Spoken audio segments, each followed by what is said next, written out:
الرحيم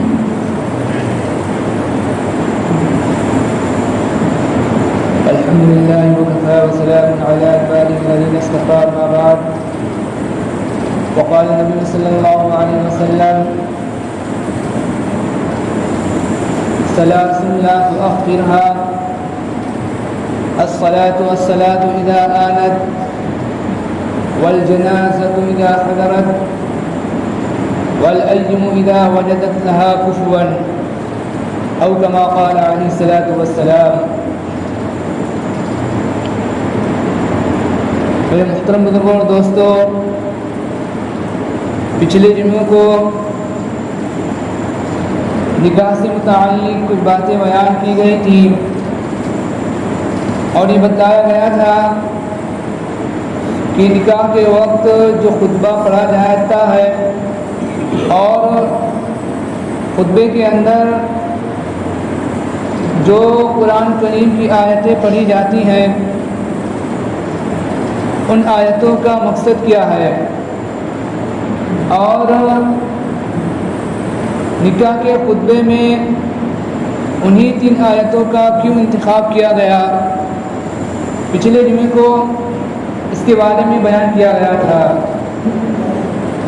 آج بھی انشاءاللہ نکاح سے متعلق کچھ باتیں بیان کی جائیں گی. دعا کرنے کہ اللہ رب العزت صحیح بات کہنے کی اور ہم سب کو کہنے سننے سے زیادہ عمل کرنے کی توفیق عطا فرمائے.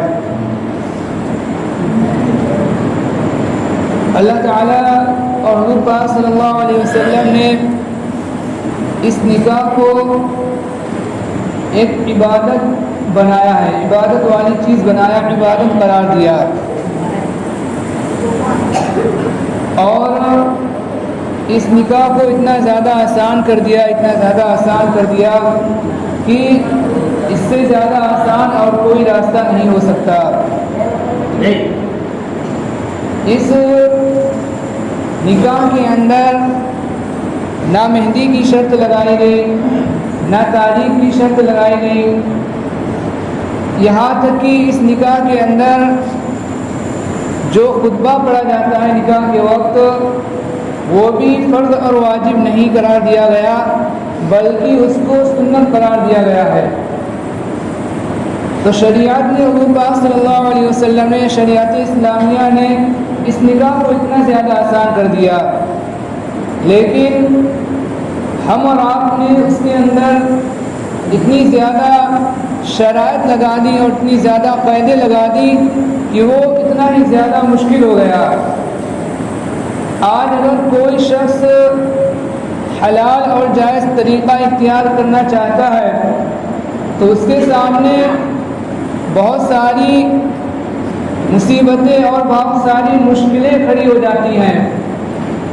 اور جب تک وہ ہزاروں اور لاکھوں روپے خرچ نہ کرتے تب تک کہ وہ یہ جائز طریقہ اور حلال طریقہ اختیار نہیں کر سکتا. حالانکہ حضور پاک صلی اللہ علیہ وسلم کے زمانے کے اندر صحابہ کا جو نکاح کرنے کا جو طریقہ تھا وہ بہت ہی آسان تھا، بہت ہی سادگی والا تھا.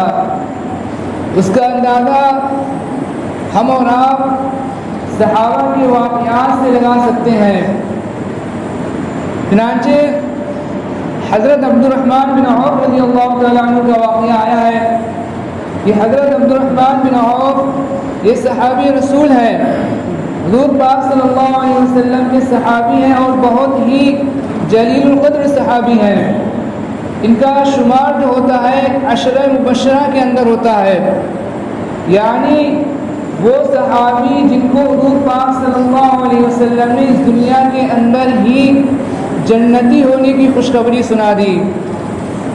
ان صحابہ میں حضرت عبد الرحمن بن عوف رضی اللہ تعالیٰ عنہ کا شمار ہوتا ہے. حضرت عبد الرحمن بن عوف رضی اللہ تعالیٰ عنہ ایک مرتبہ حضور پاک صلی اللہ علیہ وسلم کی درگاہ میں، حضور پاک صلی اللہ علیہ وسلم کے دربار میں حاضر تھے.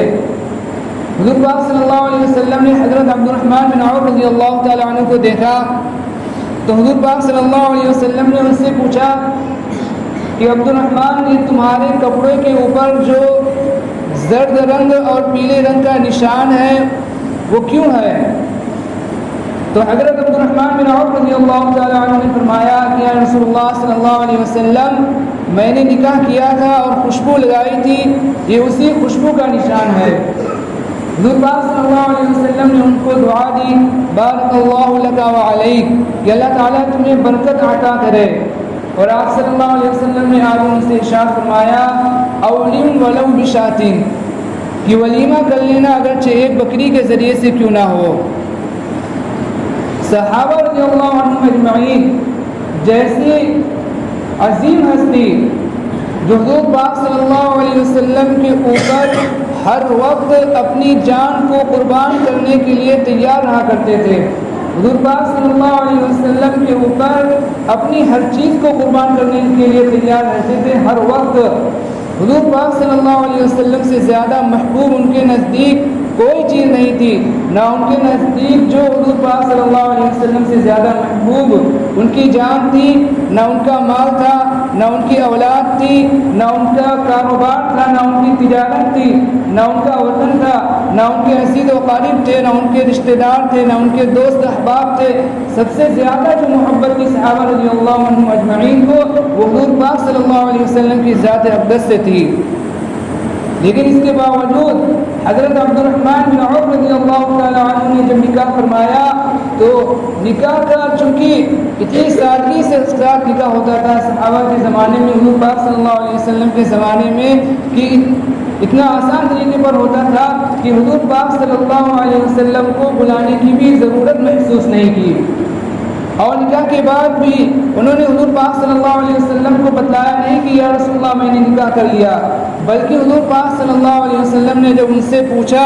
تب انہوں نے کہا کہ یا رسول اللہ صلی اللہ علیہ وسلم میں نے نکاح کر لیا ہے، اور جو کپڑے کے اوپر جو پیلے رنگ کا نشان ہے یہ خوشبو لگائی تھی میں نے، یہ اسی پیلے رنگ کا نشان ہے۔ پھر حضور پاک صلی اللہ علیہ وسلم نے بھی کوئی شکوہ شکایت نہیں کی، حضور پاک صلی اللہ علیہ وسلم نے بھی کوئی ان سے شکایت نہیں کی کہ تم نے ہمیں بلایا تک نہیں، تم نے ہمیں پوچھا تک نہیں اور نکاح کر لیا، بلکہ حضور پاک صلی اللہ علیہ وسلم نے ان کو برکت کی دعا دی، بارک اللہ لک و علیک، کہ اللہ تعالیٰ تمہیں برکت عطا کرے۔ اور حضور پاک صلی اللہ علیہ وسلم نے ان سے ارشاد فرمایا اولم ولو بشاتین، کہ ولیمہ کر لینا اگرچہ ایک بکری کے ذریعے سے ہو۔ آج اگر ہم اور آپ یا ہمارے گھر والوں میں سے یا ہمارے دوست احباب میں سے یا ہمارے ملنے جلنے والوں میں سے یا ہمارے عزیز و اقربا میں سے کہیں اگر نکاح کا پروگرام ہو اور ہم اور آپ اگر اپنے کسی رشتہ دار کو نہ پوچھیں، ہم اور آپ اگر کسی ملنے جلنے والوں کے نہ پوچھیں، اگر ہم اور آپ اپنے کسی دوست احباب کو نہ پوچھیں تو ایک شکوہ شکایت کا ایک سلسلہ شروع ہو جاتا ہے، اور نوبت یہاں تک کی آ جاتی ہے کہ سلام کلام بند ہو جاتا ہے، اور یہاں تک کی نوبت آ جاتی ہے کہ ایک دوسرے سے ملنا جلنا، ایک دوسرے کے ساتھ ملنا جلنا، اٹھنا بیٹھنا تک کیا ہو جاتا ہے، ختم ہو جاتا ہے۔ لیکن اس واقعے کے اندر حضرت عبد الرحمن بن عوف جیسے جلیل القدر صحابی عشر مبشرہ میں جن کا شمار ہوتا ہے، انہوں نے نکاح فرما لیا، لیکن حضور پاک صلی اللہ علیہ وسلم کو اس کی اطلاع بھی نہیں کی، اور حضور پاک صلی اللہ علیہ وسلم جیسے عظیم ہستی آپ صلی اللہ علیہ وسلم نے کوئی شکوہ شکایت نہیں کی، بلکہ آپ صلی اللہ علیہ وسلم نے برکت کی دعا دی، بارک اللہ لک و علیک، اور آپ صلی اللہ علیہ وسلم نے ان سے ارشاد فرمایا اولم ولو بشاتین، کہ ولیمہ کر لینا اگرچہ ایک بکری کے ذریعے سے کیوں نہ ہو۔ تو صحابہ نے اور اللہ تعالیٰ نے اور اللہ کے رسول صلی اللہ علیہ وسلم نے جو صحابہ کو جو طریقہ دیا تھا صحابہ نے اس کو باقی رکھا، صحابہ کو جو طریقہ دیا تھا صحابہ نے اس کو باقی رکھا۔ ہم اور آپ نکاح کے موقع پر اگر ہم اپنے رشتہ داروں کو بلانا چاہیں، اپنے دوست احباب کو بلانا چاہیں، ہم اپنے ملنے جلنے والوں کو بلانا چاہیں، ہم اپنے رشتہ داروں کو بلانا چاہیں، اپنے عزیز و اقربا کو بلانا چاہیں، تو ہم نکاح کے موقع پر ان کو بلا سکتے ہیں، اور یہ جائز ہے، بلانا جائز ہے، اس لیے کہ ایک موقع پر خود حضور پاک صلی اللہ علیہ وسلم نے جب حضرت فاطمہ رضی اللہ تعالی عنہ کا نکاح فرمایا تو آپ صلی اللہ علیہ وسلم نے کہا کہ جاؤ ابو بکر کو بلا لاؤ، جاؤ امت کو بلا لاؤ۔ آپ صلی اللہ علیہ وسلم کے جو خاص ساتھی تھے، جو صحابہ تھے، آپ صلی اللہ علیہ وسلم نے ان کو بلایا۔ تو ہم جو نکاح کے موقع پر نکاح کی تقریب میں اپنے دوست احباب کو، ملنے جلنے والے کو، رشتہ داروں کو بلا سکتے ہیں، لیکن اس کا اتنا زیادہ اہتمام کرنا کہ اگر فلاں شخص جو حاضر نہیں ہوگا تو نکاح نہیں ہوگا، یا فلاں شرط پوری نہیں ہوگی تو نکاح نہیں ہوگا، شریعت میں اتنا زیادہ اہتمام کرنے کی گنجائش نہیں ہے۔ اسی طرح نکاح کے بارے میں حضور پاک صلی اللہ علیہ وسلم نے ارشاد فرمایا، اعلنوا هذا النکاح واجعلوه في المساجد، کہ نکاح جو علن اعلان کرو اور مسجد کے اندر نکاح کرو، اس لیے کہ حلال اور حرام کے درمیان یہ فرق ہوتا ہے کہ جو حلال جو چیز ہوتی ہے وہ بے خوف اور کھلم کھلا کی جاتی ہے، سب کے سامنے کی جاتی ہے، اس لیے کہ وہ چیز حلال ہے، جائز ہے، اور حرام جو چیز ہوتی ہے اس کو چھپ کر کیا جاتا ہے، لوگوں سے ڈر کر اور خوف سے اس کو کیا جاتا ہے۔ اور نکاح کیا ہے؟ یہ ایک حلال چیز ہے، اس لیے حضور پاک صلی اللہ علیہ وسلم نے ارشاد فرمایا کہ نکاح کیا کرو، اعلان کرو، تاکہ لوگوں کو پتہ چل جائے کہ فلاں کا فلاں سے نکاح ہو رہا ہے۔ پھر آپ صلی اللہ علیہ وسلم نے آگے ارشاد فرمایا وَجْعَلُوهُ فِي الْمَسَاجِدِ، کہ نکاح کو مسجد کے اندر کرو، اس لیے کہ نکاح کیا ہے؟ یہ ایک عبادت ہے،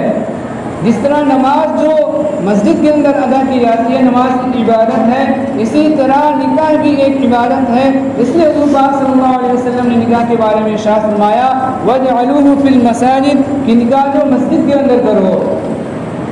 اور ایک دن آپ صلی اللہ علیہ وسلم نے حدیث کے اندر ارشاد فرمایا وَإِيَّاكُمْ وَعِيشَةَ الْأَسْوَاقِ، کہ نکاح جو مسجد کے اندر کرو، لیکن اس بات کا خیال رکھو کہ مسجد کے اندر بازار کی طرح شور غل مت کرو، شور مت مچاؤ، اس لیے کہ اگر ہم مسجد کے اندر نکاح کریں گے، نکاح ایک عبادت ہے، اور اس کے ساتھ اگر ہم شور غل کریں گے، شور مچائیں گے تو یہ مسجد کے احترام کے خلاف ہے اور یہ گناہ کی بات ہے۔ اور یہاں ایک عبادت کا کام ہو رہا ہے اور عبادت کے ساتھ گناہ کی آمیزش ہو جائے گی تو وہ جو عبادت کی رحمتیں اور برکتیں ہیں وہ کیا ہو جائیں گی؟ وہ ختم ہو جائیں گی۔ اس لیے حضور پاک صلی اللہ علیہ وسلم نے ارشاد فرمایا کہ مسجد کے اندر نکاح کرو، لیکن وَإِيَّاكُمْ وَعِيشَةَ الْأَسْوَاقِ، کہ بازاروں کی طرح مسجد کے اندر شور غل نہ کرو، بلکہ سکون کے ساتھ مسجد کے احترام اور ادب کے ساتھ اور ادب احترام کا لحاظ رکھتے ہوئے کیا کرو؟ نکاح کرو۔ اور نکاح کے جو خطبہ ہوتا ہے اس کے اندر ایک حدیث پڑھی جاتی ہے النکاح من سنتی، کہ نکاح میری سنت میں سے ہے، یعنی اس حدیث سے بتلایا جا رہا ہے کہ جو نکاح ہے یہ دنیا داری کا کام نہیں ہے، بلکہ یہ جو نکاح ہے یہ ایک عبادت کا کام ہے، یہ نکاح جو ہے یہ ایک عبادت کا کام ہے۔ النکاح من سنتی، یہ نکاح میری سنت میں سے ہے۔ اور اس حدیث سے یہ بھی پتہ چلتا ہے کہ بہت سارے جو دنیاوی کام ہوتے ہیں جن کو ہم دنیا سمجھتے ہیں، لیکن اگر وہ کام ہم شریعت کے حدود کے اندر، شریعت کے دائرے کے اندر رہ کر کریں اور ہماری نیت کیا ہو؟ صحیح ہو، درست ہو، تو وہ دنیاوی کام کیا ہو جاتے ہیں؟ وہ بھی عبادت بن جاتے ہیں۔ مثال کے طور پر تجارت ہے، تجارت کے اندر اگر ہماری نیت صحیح ہے اور ہم شریعت کے حدود کے اندر رہ کر کریں تو یہ ہمارا تجارت کرنا، یا ہمارا ملازمت کرنا، یا ہمارا نوکری کرنا، یا ہمارا اپنے دوست احباب سے ملنا، یا ہمارا اپنے رشتہ داروں سے ملنا، یا ہمارا ایک دوسرے سے ملاقات کرنا، یا ہمارا ایک دوسرے کو دعوت کرنا، یہ سب اگر شریعت کے دائرے کے اندر رہ کر ہو اور ہماری نیت کا ہو، درست ہو، تو یہ جو دنیاوی کام جو ہمیں نظر آتے ہیں یہ بھی کیا ہو جاتے ہیں؟ یہ بھی ایک عبادت بن جاتے ہیں۔ اسی طرح ایک حدیث کے اندر حضور پاک صلی اللہ علیہ وسلم نے ارشاد فرمایا الدنیا کلھا متاع وخیر متاع الدنیا المرأة الصالحہ، یہ دنیا جو ہے، یہ دنیا تمام کی تمام دنیا کی جو چیزیں ہیں یہ سب نفع اٹھانے کی چیزیں ہیں، انسان کے نفع اٹھانے کے لیے اللہ رب العزت نے اس دنیا کی تمام چیزوں کو پیدا کیا، لیکن بہترین جو نفع دینے والی چیز ہے وہ ہے المرأة الصالحہ، وہ نیک صالح بیوی ہے۔ جس کو حضور پاک صلی اللہ علیہ وسلم نے ارشاد فرمایا الدنیا کلها متاع وخیر متاع الدنیا المرأة الصالحہ۔ حضرت علامہ شبیر عثمانی رحمۃ اللہ علیہ فرمایا کرتے تھے کہ دنیا کی جنت یہ ہے کہ میاں اور بیوی کیا ہوں، ایک ہوں اور نیک ہوں۔ ایک ہونے کا مطلب یہ ہے کہ اگر دونوں کے درمیان اختلاف ہو جائے، دونوں کے درمیان دو باتیں اگر دونوں کے سامنے پیش آئیں تو دونوں کی دونوں کسی ایک بات پر متفق ہو جائیں، اور اگر یہ دونوں صفت نہیں پائی جائیں گی تو پھر یہ دنیا انسان کے لیے کیا ہو جائے گی، یہ وبال بن جائے گی۔ یہ حضرت علامہ شبیر عثمانی رحمۃ اللہ علیہ فرمایا کرتے تھے۔ اسی طرح حضور پاک صلی اللہ علیہ وسلم نے حدیث کے اندر ارشاد فرمایا کہ جس شخص کو تین چیزیں حاصل ہو جائے یہ اس کے سعادت مندی کی اور نیک بختی کی علامت ہے۔ ایک یہ ہے کہ اس کو کشادہ گھر مل جائے، اور دوسرا یہ ہے کہ اس کو نیک صالح بیوی عطا ہو جائے، اور تیسرا یہ ہے کہ اس کو خوشگوار اچھی سواری حاصل ہو جائے۔ یہ جو تین چیزیں حضور پاک صلی اللہ علیہ وسلم نے ارشاد فرمایا، یہ تین چیزیں جس شخص کو حاصل ہو جائے یہ اس شخص کی نیک بختی کی علامت ہے، یہ اس شخص کی سعادت مندی کی علامت ہے۔